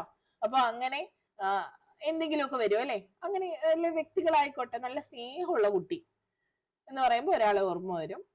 പിന്നെ നല്ല എന്താ നല്ല ചിരിച്ചോണ്ട് പണി തരുന്ന ആള് എന്ന് പറയുമ്പോൾ നിങ്ങളുടെ മനസ്സിൽ ആരെയോ ഓർമ്മ വന്നില്ലേ? അങ്ങനെയൊക്കെ അല്ലെ? ഇങ്ങനെയൊക്കെ നമ്മൾ പറയുമ്പോൾ തന്നെ നമ്മളുടെ മൈൻഡിൽ ചില കാര്യങ്ങളുണ്ട് അല്ലെ? ഈ ഭാഷയുടെ കാര്യം അങ്ങനെയാണ്. ആ ഭാഷ സംസാരിക്കുന്നവർക്ക് ഒരു പ്രത്യേക ക്യാരക്ടർ, അവർക്ക് പ്രത്യേക ഒരു കൾച്ചർ അങ്ങനെയൊക്കെ ഉണ്ടാകാം. നമ്മളുടെ സ്വഭാവം തന്നെ നമ്മളുടെ ഭാഷയുമായിട്ട് പല പറയുമ്പോൾ നമുക്ക് തോന്നുന്നു എടുത്തടിച്ച് സംസാരിക്കുകയാണെന്ന്. പക്ഷെ ആ കൾച്ചർ മനസ്സിലാക്കുമ്പോൾ, അവരുടെ ഭാഷയുടെ വ്യതിയാനം, അവര് ഉപയോഗിക്കുന്ന സ്ലാങ് ഒക്കെ മനസ്സിലാക്കുമ്പോൾ നമുക്ക് ആ ഭാഷയെ കൂടുതൽ അർത്ഥപൂർണമായിട്ട് ഉൾക്കൊള്ളാനായിട്ട് സാധിക്കും. Facilitates cultural understanding and connections അല്ലെ? ഭാഷയുടെ കൾച്ചറൽ ആയിട്ടുള്ള എന്താണ് ബേസ് എന്താണെന്ന് മനസ്സിലാവും. അതുകൊണ്ട് തന്നെ അതിനെ കൂടുതൽ നന്നായി ഉൾക്കൊള്ളാൻ നമുക്ക് കഴിയാതാണ് ഇന്റർണലൈസിങ്ങിന്റെ ഒരു പ്രത്യേകത എന്ന് പറയുന്നത്. Internalisation is a journey, not a destination. Internalisation എന്ന് പറയുന്നത് ഒരു ജേർണി, ഒരു യാത്രയാണ്. അതിനൊരു ഒടുക്കമില്ലാത്തൊരു യാത്ര. നോട്ട് എ ഡെസ്റ്റിനേഷൻ, ഒരു ഡെസ്റ്റിനേഷനിലേക്ക് എത്താനുള്ള പ്രയാണമല്ല. ഫ്ലുവൻസി വേണം, അത് നമ്മളുടെ ഒരു എയിമാണ്, ഒരു താൽക്കാലിക എയിമാണ്. പക്ഷെ അത് നമ്മൾ വീണ്ടും വീണ്ടും എന്ത് ചെയ്യാണ്, അതിനെ ചെറിഷ് ചെയ്ത് വീണ്ടും നമ്മൾ അതിന്റെ ലെവല് കൂട്ടി വീണ്ടും പ്രാക്ടീസ് ചെയ്തുകൊണ്ടേ ഇരിക്കുകയാണ് ഇവിടെ ചെയ്യുന്നത്. The more you engage the faster you progress. നിങ്ങൾ എത്രത്തോളം എൻഗേജ് ചെയ്ത് ഇന്റർണലൈസേഷനിലേക്ക് ഇറങ്ങുന്നോ അല്ലെങ്കിൽ അതിനു വേണ്ടി ശ്രമിക്കുന്നോ അതിനനുസരിച്ച് നിങ്ങൾ കൂടുതൽ നന്നായി പ്രോഗ്രസ് ചെയ്തുകൊണ്ടേയിരിക്കും. ഏത് കാര്യത്തിലും അങ്ങനെ തന്നെയാണ്. Practice daily and watch your language skills flourish. അത് നിങ്ങളോട് പറയാനുള്ളതാണ് കേട്ടോ. ലാംഗ്വേജ് ഒക്കെ വികസിപ്പിക്കാൻ താല്പര്യമുള്ളവർ ആയ നിങ്ങളോട് പറയാനുള്ളതാണ്. ഡെയിലി പ്രാക്ടീസ് ചെയ്യുക. നമ്മൾ കുഞ്ഞുങ്ങൾക്കാണെങ്കിൽ എന്ത് ചെയ്യുക, ഡെയിലി പ്രാക്ടീസിനുള്ള അവസരം കൊടുക്കുക, അവരുടെ ലാംഗ്വേജ് വികസിക്കും. ഇപ്പോൾ നമ്മളുടെ കുഞ്ഞുങ്ങളുടെ പരീക്ഷ പേപ്പറിൽ നല്ല മാറ്റങ്ങൾ ഈ ഒന്നാമത്തെയും രണ്ടാമത്തെയും അധ്യയന പരീക്ഷകൾ കഴിഞ്ഞപ്പോഴത്തേക്ക്, പാദവാർഷിക പരീക്ഷയും അർദ്ധവാർഷിക പരീക്ഷയും അല്ലെ കഴിഞ്ഞപ്പോഴത്തേക്ക് കുട്ടികളിൽ ഉണ്ടായ മാറ്റം അത് ഓരോ പേരൻസിനും മനസ്സിലാവും. പൊതുവിദ്യാലയങ്ങളിൽ കുഞ്ഞുങ്ങളെ വിടാൻ ധൈര്യം കാണിച്ച പൊതുവിദ്യാലയത്തിനോട് സ്നേഹമുള്ള രക്ഷിതാക്കളോടാണ് ഞാൻ പറയുന്നത് കേട്ടോ. അപ്പോൾ ആ കുട്ടികളെ മാറ്റം നമുക്ക് നല്ല വിസിബിൾ ആണ്. കാര്യം ഈ സർക്കാർ പറഞ്ഞ നിർദ്ദേശം അനുസരിച്ചുള്ള പ്രവർത്തനങ്ങൾ കൃത്യമായി ചെയ്ത സ്കൂളുകളിലെ കുട്ടികളുടെ പഠന നിലവാരം ഉയർന്നിട്ടുണ്ട്. ഞാനൊരു രക്ഷിതാവായിട്ടാണ് അത് സംസാരിക്കുന്നത്. നിരന്തരം അവരുടെ പരിശീലനം കൊണ്ടാണ് അവർക്കത് സാധിച്ചത്. കൃത്യമായി അവർ സംയുക്ത ഡയറി എഴുതുമായിരുന്നു. അതിന്റെ മാറ്റം 1-ാം ക്ലാസ്സിൽ തന്നെ പ്രകടമായി. 2-ാം ക്ലാസ്സിൽ അവർ നല്ല ഭാവനാപൂർണമായിട്ടുള്ള രചനകളിൽ ഏർപ്പെട്ടു. ഇങ്ങനെയാണ് കുഞ്ഞുങ്ങള് ഫ്ലറിഷ് ചെയ്തുകൊണ്ടിരിക്കുന്നത്. അപ്പൊ ആ നിരന്തര പ്രാക്ടീസ് അവരിൽ ഉണ്ടാക്കിയ മാറ്റം അതാണ്. അപ്പൊ ലാംഗ്വേജിന്റെ കാര്യത്തിലും സെക്കൻഡ് ലാംഗ്വേജിന്റെ കാര്യത്തിലും നമ്മൾ ഈ ഒരു മെത്തേഡ് സ്വീകരിക്കാം. ഇത് നിങ്ങളോട് ഇന്റർണലൈസേഷൻ എന്നാൽ എന്ത് എന്നൊന്നും ചോദിക്കില്ല. പക്ഷേ രണ്ടാം ഭാഷ അല്ലെങ്കിൽ സെക്കൻഡ് ലാംഗ്വേജ് പഠിക്കുന്നതിന് ഉള്ള നല്ലൊരു മെത്തേഡ് എന്താണ്, ഏത് രീതിയിലാണ് പഠിക്കേണ്ടത് എന്നൊക്കെ ചോദിക്കുമ്പോൾ നമുക്ക് അവിടെ ഈ ഒരു ടേം ഉപയോഗിക്കാൻ പറ്റും. അക്വിസിഷൻ ഉള്ള സാഹചര്യങ്ങൾ നമ്മൾ ഒരുക്കി കൊടുക്കാം. ഇന്റർണലൈസേഷൻ ആണ് ഏറ്റവും നല്ല മെത്തേഡ് എന്നാണ് എനിക്ക് തോന്നുന്നത്. ഭാഷ ഇന്റർണലൈസ് ചെയ്യുകയാണ് വേണ്ടത്. അപ്പൊ അവരിങ്ങനെ എന്താണ് ഈ ഇന്റർണലൈസേഷൻ കൊണ്ട് നിങ്ങൾ ഉദ്ദേശിച്ചത്, ഇങ്ങനെയാണ് ചോദ്യങ്ങൾ വരിക. നമ്മൾ അങ്ങോട്ട് പറയണം, നമ്മൾ കോൺഫിഡന്റ് ആണെന്ന് തോന്നുന്ന കാര്യങ്ങളെ നമ്മുടെ വായിൽ നിന്ന് വീഴാവൂ. ഇന്റർവ്യൂവിന് നമ്മൾ അങ്ങോട്ട് കയറി കഴിഞ്ഞാൽ അപ്പം മുതൽ കോൺഷ്യസ് ആയിരിക്കണം. നിങ്ങളുടെ ഈ ചിലരിങ്ങനെ എവിടെയാണ് നമ്മൾ പോയിരിക്കുന്നത്, ഇങ്ങനെയൊക്കെ ബോധമില്ലാത്ത കുറച്ച് രീതി കാണിക്കുന്നവരുണ്ട് കേട്ടോ. അങ്ങനെയൊന്നും ആബ്സെന്റ് മൈൻഡഡ്നെസ് അങ്ങനെയൊന്നും ആവാതെ വളരെ നന്നായിട്ട് ശ്രദ്ധയോടുകൂടി ഇരുന്നിട്ട് സാറേ ആ ചോദ്യം ഒന്നുകൂടെ പറയാമോ എന്ന് ചോദിക്കരുത്. വളരെ ശ്രദ്ധയോടെ ഒരൊറ്റ തവണ ചോദിക്കുമ്പോൾ തന്നെ ക്യാച്ച് ചെയ്യാൻ പറ്റണം. എന്തെങ്കിലും ഡൗട്ട് ഉണ്ടെങ്കിൽ സാർ ഇതാണോ ഉദ്ദേശിച്ചത് എന്ന് നമുക്ക് ചോദിക്കാം, അതൊന്നും തെറ്റില്ല. ഇനി ഞാൻ ഇത് പറഞ്ഞതിന് ടെൻഷൻ അടിക്കരുത്. അപ്പൊ അങ്ങനെ വളരെ വിജിലന്റ് ആയിട്ട് ഇരുന്നുകൊണ്ട് പിന്നെ വളരെ സൂക്ഷ്മമായി വേണം സംസാരിക്കാൻ. നമ്മൾ പറയുമ്പോൾ നമുക്ക് കോൺഫിഡൻസ് ഉള്ള കാര്യം വായിൽ നിന്ന് വീഴണം. അത് വീണ് പോയതാണെന്ന് അവർക്ക് തോന്നണം. അങ്ങനെയാണ് ഇതിൽ പിടിച്ച് കയറി നോക്കാം എന്ന് അവർക്ക് തോന്നണം. അത് നമ്മൾ സൈക്കോളജിക്കലി അവരെ അങ്ങോട്ട് എത്തിക്കുകയാണ് വേണ്ടത്. ഈ ഒരു മെത്തേഡാണ് വേണ്ടത് കേട്ടോ. അപ്പൊ ഇന്റർണലൈസേഷൻ ആണ് നല്ലൊരു മെത്തേഡ് എന്ന് എനിക്ക് തോന്നുന്നുണ്ടെന്ന് പറഞ്ഞിട്ട് നമ്മൾ ഈ കേട്ട കാര്യങ്ങളെ കുറിച്ച് നിങ്ങൾക്ക് പറയാം, അതിന് എന്തൊക്കെയാ വേണ്ടത് എന്നുള്ളത്. ഈ ഒരു എക്സാമ്പിളിലൂടെ നമുക്ക് പോവാം. പ്രസന്റ് പെർഫെക്റ്റ് ടെൻസ് ഇന്റർണലൈസേഷൻ മെത്തേഡിൽ എങ്ങനെയാണ് പഠിപ്പിക്കുന്നത് നിങ്ങൾക്ക് മനസ്സിലാകാൻ വേണ്ടിയിട്ടാണ് ഈ ഒരു എക്സാമ്പിൾ ഉൾപ്പെടുത്തിയത്. നമുക്ക് റൂള് പഠിക്കുക എന്നുള്ളതാണ് നമ്മളുടെ ആദ്യത്തെ സ്റ്റെപ്പ് എന്ന് പറയുന്നത്. അപ്പൊ we use I have to talk about things we have done before, but we are not saying exactly when. For example, I have eaten my lunch. Present perfect ടെൻസിന്റെ യൂസേജ് നമ്മൾ ഇങ്ങനെ പഠിക്കുകയാണ്. അപ്പൊ അവിടെ നമ്മൾ റൂള് പറഞ്ഞിട്ടില്ല. പ്രസന്റ് പെർഫെക്റ്റ് ടെൻസിന്റെ റൂള് കൃത്യമായിട്ട് എന്താണ് സ്ട്രക്ചർ എന്നല്ല പറയുന്നത്, എന്താണ് യൂസ് ചെയ്യുമ്പോൾ എന്താണെന്നാണ് പറയുന്നത്. We use I have to talk about things we have done before. നമ്മൾ മുൻപ് ചെയ്ത കാര്യങ്ങളെ കുറിച്ച് പറയാനായിട്ട് ഐ ഹാവ് എന്ന് ഉപയോഗിക്കുന്നുണ്ട്. But we were not saying exactly when. നമ്മൾ പക്ഷെ അവിടെ എപ്പോഴാണ് ഇത് നടന്നത് എന്ന് പറയുന്നില്ല. അങ്ങനെയുള്ള സിറ്റുവേഷൻസിലാണ് പ്രസന്റ് പെർഫെക്റ്റ് ടെൻസ് ഉപയോഗിക്കുന്നത് എന്നാണ് പറഞ്ഞിരിക്കുന്നത്. For example, I have eaten my lunch. ഞാൻ എൻ്റെ ലഞ്ച് കഴിച്ചു. എപ്പോഴാ കഴിച്ചതെന്ന് പറഞ്ഞിട്ടില്ല. ആ രീതിയിൽ പറയുമ്പോഴാണ് പ്രസന്റ് പെർഫെക്റ്റ് ടെൻസ് യൂസ് ചെയ്യുന്നത്. കൊച്ചുകുട്ടികളിലേക്ക് വേണ്ടിയിട്ട് തയ്യാറാക്കിയ ഇതാണ് കേട്ടോ. ടെൻസ് ഒന്നും അവർക്ക് പഠിക്കാനോ അങ്ങനെ അല്ല പറയുന്നത്. നമ്മൾ അവരുടെ ലാംഗ്വേജ് സ്കില്ലിനെ കൂട്ടാൻ വേണ്ടിയിട്ട് നിങ്ങൾക്ക് മനസ്സിലാകാൻ വേണ്ടി ഒരു ഉദാഹരണം എടുത്തുന്നേ ഉള്ളൂ. ഇനി സെക്കൻഡ് സ്റ്റെപ്പ് എന്താ? Practice with visual and fun activities. Show pictures of actions. നമ്മൾ ആക്ഷൻസിനെ സൂചിപ്പിക്കുന്ന ചിത്രങ്ങൾ കാണിക്കുന്നു. Example, A child eating, playing, reading, അങ്ങനെയൊക്കെയുള്ള ചിത്രങ്ങൾ കുട്ടികളെ കാണിക്കുന്നു. Student say sentences like I have eaten lunch, I have played with my friends. ഇത് കാണുമ്പോൾ ആ കുട്ടി എങ്ങനെയാണ് സംസാരിക്കുന്നത് എന്ന രീതിയിൽ ടീച്ചർ ചോദിക്കുമ്പോൾ കുട്ടികൾ പറയണം ഐ ഹാവ് ഈറ്റൻ ലഞ്ച്.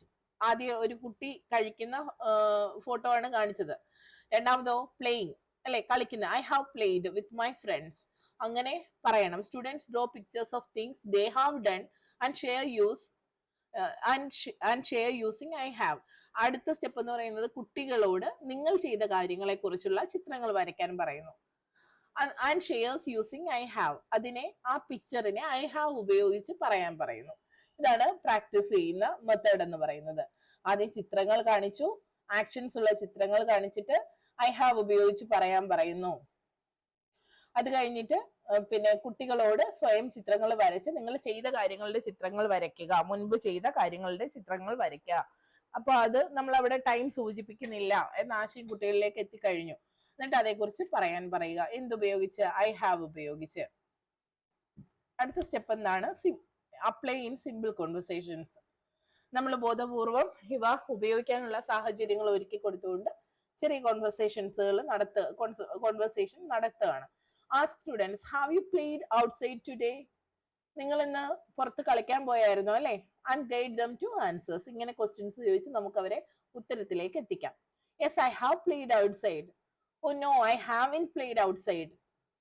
ഇങ്ങനെയുള്ള കാര്യങ്ങളിലേക്ക്, അതായത് ഐ ഹാവ് ഞാൻ ചെയ്തിരുന്നു, ഞാൻ പിന്നെ പുറത്തു പോയി കളിച്ചിരുന്നു. ഐ ഹാവൻറ്റ് പ്ലേഡ് ഔട്ട്സൈഡ് അല്ലെ, ഞാൻ പുറത്ത് പോയിട്ടില്ല.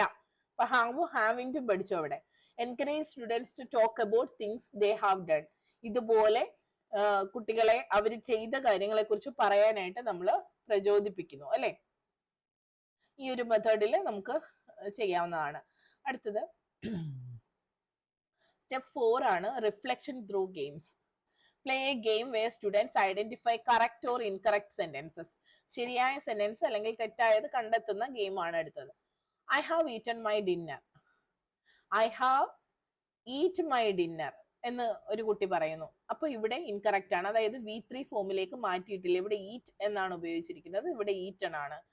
അപ്പൊ അങ്ങനെ അടുത്ത സ്റ്റെപ്പിലേക്ക് റിഫ്ലക്ഷൻ ത്രൂ ഗെയിംസിലൂടെ നമ്മൾ അടുത്ത സ്റ്റെപ്പും ശരിയും തെറ്റും തിരിച്ചറിയുന്ന സ്റ്റെപ്പിലേക്ക് കൂടി കുട്ടിയെ കൊണ്ടുപോയി. ഈ ഒരു രീതിയിൽ കുട്ടി കാണാതെ റൂള് പഠിച്ചിട്ടില്ല, എന്നാൽ കുട്ടിക്ക് റൂള് അറിയുകയും ചെയ്യാം. അതായത് നമ്മൾ അവിടെ ടൈം ഉപയോഗിച്ചിട്ടില്ല എന്നും അടുത്ത ഗെയിം വന്നപ്പോഴത്തേക്ക് ഹാവിന്റെ കൂടെ വെർബിന്റെ ഏത് ഫോമാണ് ഉപയോഗിക്കേണ്ടത് എന്ന ആശയവും നിരന്തര പ്രയോഗത്തിലൂടെ പഠിച്ചെടുക്കുകയാണ് ചെയ്തത്. മനസ്സിലായെന്ന് കരുതുന്നു. Through practice and repetition, students will internalize the use of I have and begin using it naturally in conversation. ഇതിപ്പോ I have മാറ്റിയിട്ട് നിങ്ങൾക്ക് കൺക്ലൂഷനിൽ എത്താൻ പറ്റും അല്ലെ. ത്രൂ പ്രാക്ടീസ് ആൻഡ് റെപ്പറ്റീഷൻ, സ്ഥിരമായ പ്രാക്ടീസിലൂടെയും അതുപോലെ നമ്മളത് സ്ഥിരമായ ഉപയോഗത്തിലൂടെയും ഒക്കെ കുട്ടികൾക്ക് ഏതൊരു കാര്യവും ഇന്റർണലൈസ് ചെയ്യാനാകും അല്ലെ. എന്നിട്ട് അതിനുശേഷം അവരത് വളരെ സ്വാഭാവികമായിട്ട് കോൺവെർസേഷനുകളിൽ ഉപയോഗിക്കുകയും ചെയ്യും. അപ്പൊ മനസ്സിലായി എന്നാണ് ഞാൻ കരുതുന്നത്. ഡൗട്ട്സ് ഉണ്ടെങ്കിൽ കമന്റിലൂടെ അറിയിക്കാം. അടുത്തത്, language acquisition and internalising languages are related concepts but different in key ways. ചെറിയ വ്യത്യാസങ്ങളുണ്ട്. അവ റിലേറ്റഡ് ആയിട്ടുള്ള കോൺസെപ്റ്റുകളാണ്, പക്ഷെ മൈന്യൂട്ട് വ്യത്യാസമുണ്ട്. നമ്മളുടെ പ്രത്യേകത നമ്മൾ ആ മൈന്യൂട്ട് ആണെങ്കിൽ പോലും ആ വ്യത്യാസം നോക്കി വെക്കൂ എന്നുള്ളതാണ് അല്ലെ. അക്വിസിഷൻ നാച്ചുറൽ ആണ്, conscious process of gaining language ആണ്. അൺകോൺഷ്യസ് സോറി അക്വിസിഷൻ നാച്ചുറൽ ആണ്, unconscious process of gaining language ആണ് അക്വിസിഷൻ എന്ന് പറയുന്നത്. ഇന്റർണലൈസേഷൻ എന്താണ്? ഡീപ്പ് അണ്ടർസ്റ്റാൻഡിങ് ആണ്. ഡീപ്പ് അണ്ടർസ്റ്റാൻഡിങ് നമുക്ക് മനസ്സിലായത് അല്ലെ, നമ്മൾ അത്രയും വ്യക്തമായിട്ട് ആഴ്ന്നിറങ്ങി ഇമ്മേഴ്സ് ചെയ്ത് പഠിച്ചതാണ് internalisation. And automatic use of the language. ഇവിടെ ഓട്ടോമാറ്റിക് ആയിട്ട് നമ്മൾ ഉപയോഗിക്കുകയാണ്. അൺകോൺഷ്യസ് ആണ് എന്ന് നമുക്ക് അവിടെ പറയാൻ കഴിയില്ല. പക്ഷെ നമ്മൾ അണ്ടർസ്റ്റാൻഡ് ചെയ്ത് കോൺഷ്യസ് എഫേർട്ട് എടുത്ത് പിന്നീട് അതിനെ ഓട്ടോമാറ്റിക് ആയിട്ട് ഉപയോഗിക്കുന്ന മെത്തേഡാണ് ഇന്റർണലൈസേഷൻ. മറ്റേ നമുക്കറിയാം, നമ്മൾ ക്ലാസ് യൂട്യൂബിൽ തന്നെ അപ്ലോഡ് ചെയ്തിട്ടുണ്ട്, ലാംഗ്വേജ് ലേണിംഗ് ആൻഡ് അക്വിസിഷൻ കേട്ടോ. അത് കേട്ട് നോക്കിയാൽ മതി. ഇനി അതിന് ഞാൻ ടൈം കളയുന്നില്ല. What is language acquisition? The process of naturally picking up a language, typically during childhood. നമ്മൾ നാച്ചുറൽ ആയിട്ട് ഒരു ലാംഗ്വേജ് പഠിച്ചെടുക്കുന്നതാണ്. മെയിൻ ജസ്റ്റ് പോയിന്റ്സ് മാത്രമേ ഇവിടെ കൊടുത്തിട്ടുള്ളൂ. ഡീറ്റെയിൽഡ് വീഡിയോ നിങ്ങൾക്ക് കാണാവുന്നതാണ്. Unconscious and organic occurs through exposure and interaction. Unconscious ആയിട്ട് നടക്കുന്നതാണ് അക്വിസിഷൻ എന്ന് പറയുന്നത്. അത് ഓർഗാനിക് നാച്ചുറൽ ആയിട്ട് നടക്കുന്നതാണ്. എക്സ്പോഷറിലൂടെയും ഇന്ററാക്ഷനിലൂടെയും തന്നെയാണ് ഈ അക്വിസിഷനും നടക്കുന്നത്. Focuses on listening, observing and imitating others in a natural setting. ഇവിടെയും നമ്മൾ എന്ത് ചെയ്യുന്നുണ്ട്? ഇന്റർണലൈസിങ്ങിനകത്തും നമ്മൾ ലിസൺ ചെയ്യുന്നുണ്ട്, ഒബ്സർവ് ചെയ്യുന്നുണ്ട്, ഇമിറ്റേറ്റ് ഒക്കെ ചെയ്യുന്നുണ്ട്. Often effortless and context driven. ഇത് എഫേർട്ട്ലെസ് ആണ്. അക്വിസിഷൻ എന്ന് പറയുമ്പോൾ ഒരു എഫേർട്ട്ലെസ് ആണ്, കോണ്ടെക്സ്റ്റ് ഡ്രിവൺ ആണ്. ആ ഒരു സാഹചര്യത്തിലേക്ക് നയിക്കുന്ന ആ ഒരു രീതിയിലാണ് നമ്മൾ പിന്നെ ഇതിനെ അക്വിസിഷനെ തയ്യാറാക്കിയിരിക്കുന്നത്. A child learning their native language at home. അതാണ് അക്വിസിഷനുള്ള പ്രധാന എക്സാമ്പിൾ ആയിട്ട് പറഞ്ഞിരിക്കുന്നത്. ഒരു കുട്ടി തന്റെ സ്വന്തം ഭാഷയെ പഠിക്കുന്ന ഒരു രീതി, നേറ്റീവ് ലാംഗ്വേജിനെ വീട്ടിൽ നിന്ന് അക്വയർ ചെയ്യുന്ന രീതി, അതാണ് അക്വിസിഷൻ എന്ന് പറയുന്നത്. ആ അക്വിസിഷൻ മെത്തേഡിൽ മറ്റു ഭാഷകളും പഠിക്കണമെന്നായിരുന്നു ആദ്യം പറഞ്ഞുകൊണ്ടിരുന്നത്. നിലവിലും അത് സ്വീകരിക്കാവുന്ന മെത്തേഡാണ്. എങ്കിലും ഇന്റർണലൈസിങ് എന്ന് പറയുമ്പോൾ അത് കുറച്ചുകൂടി ഡീപ്പാണ്, അത് കുറച്ച് കോൺഷ്യസ് ആണ്, പിന്നെ അതും ഈ പറയുന്ന പോലെ നാച്ചുറൽ ആണ് തുടങ്ങിയ കാര്യങ്ങൾ പറയാനായിട്ട് ശ്രമിക്കുക. ഡീപ്പാണ് കേട്ടോ. ഇതൊക്കെയാണ് difference. Process acquisition is natural. ഇത് കാണുമ്പോൾ മനസ്സിലാവും. ഇന്റർണലൈസേഷൻ ഈസ് ഡെലിബറേറ്റ് അല്ലെ, മനഃപൂർവ്വം ഉള്ളത്. ഡെലിബറേറ്റ് എന്ന് പറയുമ്പോൾ ശ്രദ്ധയോടെ അല്ലെങ്കിൽ മനഃപൂർവ്വമായി നടക്കുന്ന ഒന്നാണ് ഇന്റർണലൈസേഷൻ എന്ന് പറയുന്നത്. അക്വിസിഷൻ എന്ന് പറയുമ്പോൾ വളരെ നാച്ചുറൽ ആയിട്ട്, അതേക്കുറിച്ച് നമ്മൾ ചിന്തിക്കുക കൂടിയില്ല അല്ലെ, നാച്ചുറൽ ആയിട്ട് നടക്കുന്നു. ഇവിടെ ഇന്റർണലൈസേഷൻ ആണെങ്കിൽ നമ്മൾ കുറച്ചൊക്കെ അത് തെറ്റുകൾ വരുത്താതെ റൂളൊക്കെ മനസ്സിലാക്കിയ ശേഷം അതിന്റെ ഏറ്റവും ഉയർന്ന സ്റ്റെപ്പിൽ വരുമ്പോഴാണ് നമ്മൾ എന്ത് ചെയ്യുന്നത്, നാച്ചുറൽ ആയിട്ട് വരുന്നത്. ഫോക്കസ് അക്വിസിഷൻ ഫോക്കസസ് ഓൺ എക്സ്പോഷറിനെ ഫോക്കസ് ചെയ്യുന്നു. Internalisation focuses on practice. Exposure വേണം എന്ന് പറയുമ്പോഴും അവിടെ നമ്മൾ ഏറ്റവും കൂടുതൽ എടുത്തു പറയുന്നത് പ്രാക്ടീസിനെയാണ്. നിരന്തരം പ്രാക്ടീസ് ചെയ്തുകൊണ്ടിരിക്കണം എന്നാണ് പറഞ്ഞത്. അപ്പോൾ acquisition focuses on exposure. Exposure സാഹചര്യങ്ങൾ ഒക്കെ സൃഷ്ടിച്ച് അതിന്റെ പ്രകാശനമാണ് അക്വിസിഷൻ ഉദ്ദേശിക്കുന്നത്. ലാംഗ്വേജിനെ പ്രകാശിപ്പിക്കുക അല്ലെങ്കിൽ പ്രകടിപ്പിക്കുക തുടങ്ങിയത്. Internalisation focuses on practice. നിരന്തര പ്രാക്ടീസിലൂടെ അതിനെ പെർഫെക്റ്റ് ആയിട്ട് അവതരിപ്പിക്കുന്നതിലേക്കാണ് ഇന്റർണലൈസേഷൻ ഫോക്കസ് ചെയ്യുന്നത്. Acquisition is foundational. ഒരു ബേസിക് ആയിട്ടുള്ള ഫൗണ്ടേഷൻ ഇടുന്ന ആ ഒരു പ്രോസസ്സാണ് അക്വിസിഷൻ എന്ന് പറയുന്നത്. Internalisation is advanced. ഇപ്പോൾ advanced level of language learning ആണ് ഇന്റർണലൈസേഷൻ. ഇപ്പൊ കത്തിന്ന് വിചാരിക്കുന്നു. അടുത്തത് effort. Acquisition is unconscious. Internalisation requires conscious effort. അത് നമ്മൾ വാദോരാതെ പറഞ്ഞതാണ്, ഇനി പറയണ്ടല്ലോ.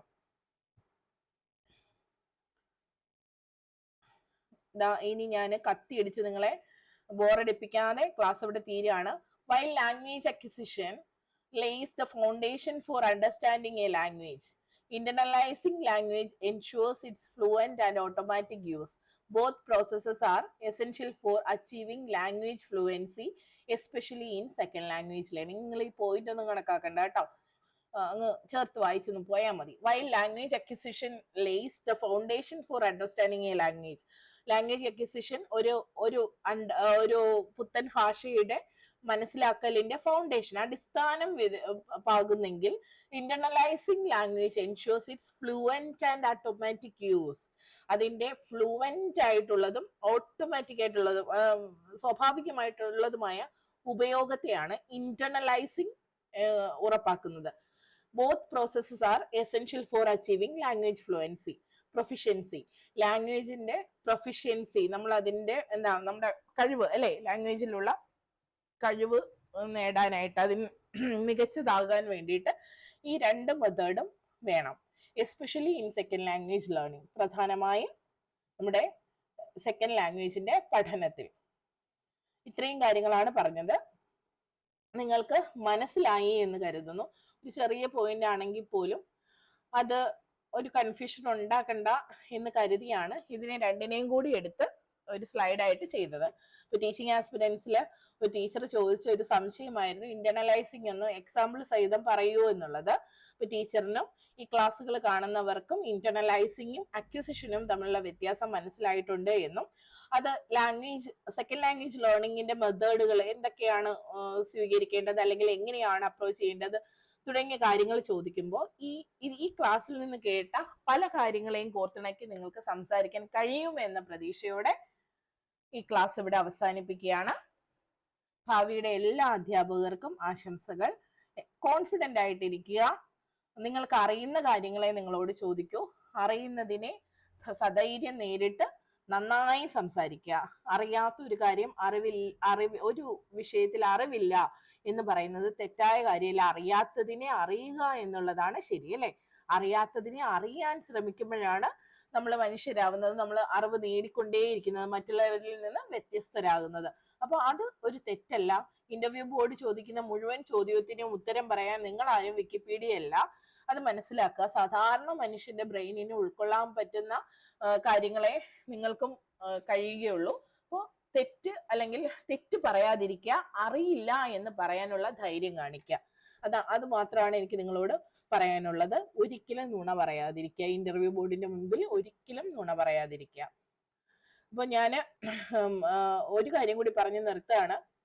ഞാനൊരു ക്ലാസ് കണ്ടതിൽ ഇങ്ങനെ പറയുന്നുണ്ട്, നമ്മൾ ബയോഡേറ്റയൊക്കെ ഫില്ല് ചെയ്യുമ്പോൾ ചില കാര്യങ്ങളിൽ ഒരു ഇച്ചിരി വെള്ളം ചേർത്താലും കുഴപ്പമില്ല, പിന്നെ നിങ്ങളെ അറിയുന്നവരൊന്നും ഇല്ലല്ലോ എന്ന്. പക്ഷേ നമ്മുടെ തന്നെ കഴിഞ്ഞ ബാച്ചിന്റെയൊക്കെ അനുഭവത്തിലും ഒരുപാട് പേരുടെ അനുഭവങ്ങൾ ഇങ്ങനെ അന്വേഷിച്ചറിഞ്ഞതിന്റെയും വെളിച്ചത്തിൽ പറയുകയാണ്, നമുക്കറിയാവുന്നവരും ഇന്റർവ്യൂ ബോർഡിൽ ഉണ്ടാകാനുള്ള സാധ്യതയുണ്ട്. ഞങ്ങൾക്കൊക്കെ അറിയാവുന്ന അധ്യാപകര് പല ജില്ലകളിലായിട്ട് ഇന്റർവ്യൂ ബോർഡ് അംഗമായിട്ട് പോയിട്ടുള്ളവരുണ്ട്. അപ്പോൾ കൊല്ലം ജില്ല ആണ് നിങ്ങൾ ഓപ്റ്റ് ചെയ്തിരിക്കുന്നതെന്ന് ഇരിക്കട്ടെ. കൊല്ലം ജില്ലയിൽ ആണ് നിങ്ങൾ എക്സാം എഴുതുന്നത്. സോറി കേട്ടോ. കൊല്ലം ജില്ലയിലാണ് നിങ്ങൾ എക്സാം എഴുതുന്നത്. നിങ്ങളുടെ സ്വന്തം ജില്ല തിരുവനന്തപുരമോ മറ്റോ ആണ് എന്നിരിക്കട്ടെ. തിരുവനന്തപുരം ജില്ലയിലെ അധ്യാപകൻ കൊല്ലത്തേക്ക് വരാം. തിരിച്ചും ഏത് ഡയറ്റിലെയും ഫാക്കൽറ്റീസ് വരാം. നിങ്ങൾക്ക് അറിയുന്നവരായിരിക്കാം. അവരുടെ മുന്നിൽ നിങ്ങൾ ഈ ബയോഡേറ്റയിൽ തന്നെ ഒരു തെറ്റ് നിങ്ങൾ എഴുതി കൊടുക്കുമ്പോൾ നിങ്ങളെ അറിയാമെന്ന ഭാവം ഒരിക്കലും ഇന്റർവ്യൂവർ കാണിക്കില്ല, നിങ്ങളും കാണിക്കില്ല. പക്ഷെ നിങ്ങളുടെ മൈൻഡിൽ മൊത്തം ഞാൻ ഇത് എഴുതിയത് പിടിക്കപ്പെടുമോ എന്നുള്ള ചിന്തയായിരിക്കും. ഞാനത് ചെയ്തത് ശരിയായില്ല. ഒരിക്കലും അധ്യാപകർ കള്ളത്തെ പ്രൊമോട്ട് ചെയ്യുന്നവരല്ല. നമ്മൾ അത് ചെയ്യാൻ പാടില്ല. അത് ജോലിക്ക് വേണ്ടിയിട്ടാണെങ്കിലും കുറുക്കു വഴി സ്വീകരിക്കാതിരിക്കുക. അപ്പൊ നിങ്ങൾ ഒരു തെറ്റ് എഴുതി കഴിഞ്ഞാൽ അത് നിങ്ങളുടെ കോൺഫിഡൻസിനെ ബാധിക്കും. നിങ്ങൾക്ക് പിന്നെ ഫുൾ ടൈം ടെൻഷൻ ആയിരിക്കും. നമുക്കൊക്കെ നുണ പറഞ്ഞ് പിടിച്ചു നിൽക്കാൻ കഴിയുന്നവരല്ല, ആ ക്വാളിറ്റി ഉള്ളവരല്ല നമ്മൾ. അത് ക്വാളിറ്റി അല്ല, ആ ഒരു ശേഷി ഉള്ളവരല്ല നമ്മൾ. അപ്പൊ അത് ചെയ്യാതിരിക്കുക. പിന്നെ നിങ്ങൾ കാണുന്ന എല്ലാ ക്ലാസ്സുകളെയും എൻ്റെ ക്ലാസ് ഉൾപ്പെടെ സെൻസർ ചെയ്യാതെ എടുത്ത് ഉള്ളിലേക്ക് വെക്കുന്ന രീതി പാടില്ല. തെറ്റുകൾ ആർക്കും വരാം, എനിക്കും വരാം. ഞാനും വിശദീകരിക്കുമ്പോൾ ഇടയ്ക്ക് എവിടെയെങ്കിലും ഒക്കെ മിസ്സിങ് ഒക്കെ സംഭവിക്കാൻ സാധ്യതയുണ്ട്. അത് മനസ്സിലാക്കി നിങ്ങൾക്ക് തന്നിരിക്കുന്ന ഒരു തലയുണ്ട്, തലച്ചോറുണ്ട്, നിങ്ങളുടെ ചിന്താഗതിയുണ്ട്. അത് ഉപയോഗിച്ച് പ്രോസസ്സ് ചെയ്ത കാര്യങ്ങൾ മാത്രം ഉള്ളിലേക്ക് എടുക്കുക. ഇതുകൂടി പറഞ്ഞുകൊണ്ട് ഇനി വലിച്ചു നീട്ടാതെ ക്ലാസ് അവസാനിപ്പിക്കുകയാണ്. All the best.